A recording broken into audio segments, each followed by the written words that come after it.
শাকিব খান দেশে ফিরে তিনি ঘোষণা দিয়েছিলেন পরবর্তীতে যখন তিনি আমেরিকাতে যাবেন বুবলি এবং শেহজাদকে নিয়ে যাবেন, কিন্তু শাকিব খান এই বিষয়টিও চুপ ছিলেন।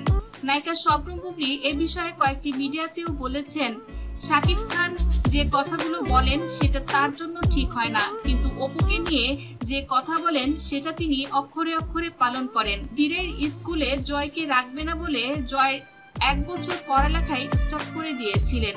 পরবর্তীতে শাকিব খানের কাছেও কান্নাকাটি করেছিলেন অপু বিশ্বাস। শাকিব খান অপুকে কথা দিয়েছিলেন, তুমি এ নিয়ে একদম মন খারাপ করবে না, জয়ের সকল পড়ালেখার দায়ভার আমার, ওর যা করার দরকার যত কিছু আমি করব। এবং এই কথা রাখতেই সুপারস্টার শাকিব খান তিনি কিন্তু আমেরিকাতে গিয়েছেন এবং সন্তানের লেখাপড়া নিশ্চিত করতে আমেরিকার সেরা স্কুলগুলো থেকে অ্যাডমিশন ফর্ম এনেছেন। নায়িকা অপু বিশ্বাসকে শাকিব খান জরুরি ফোন দিয়ে তিনি আমেরিকাতে ডেকেছেন। আমেরিকার 5টি স্কুলে অ্যাডমিশন টেস্ট দিতে হবে।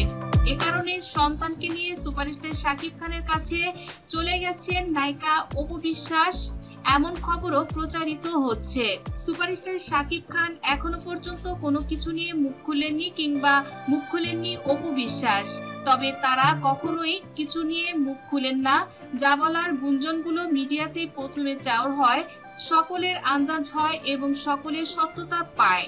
এ বিষয়ে নায়িকা অপু বিশ্বাসের কাছে জানতে চাওয়া হলে নায়িকা অপু বিশ্বাস বললেন, আমি তো আগেই বলেছি আমার সন্তানের উজ্জ্বল ভবিষ্যতের জন্য তাকে বাংলাদেশে আমি রাখবো না, তাকে বিদেশের কোনো একটা স্কুলে আমি ভর্তি করব।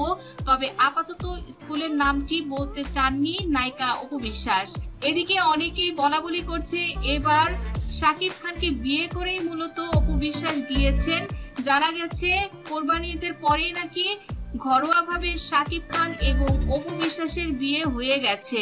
এ কারণে সুপারস্টার শাকিব খান অপু বিশ্বাসের সঙ্গে সংসার করছেন আমেরিকাতে এবং সন্তানের জন্য তারা দুজনেই মরিয়া হয়ে লেগেছে একটা ভালো স্কুলে তাকে পাঠদান করানোর জন্য। তো দর্শক বন্ধুরা, পরবর্তী আপডেট নিউজগুলো জানতে অবশ্যই আমাদের চ্যানেলে চোখ রাখুন।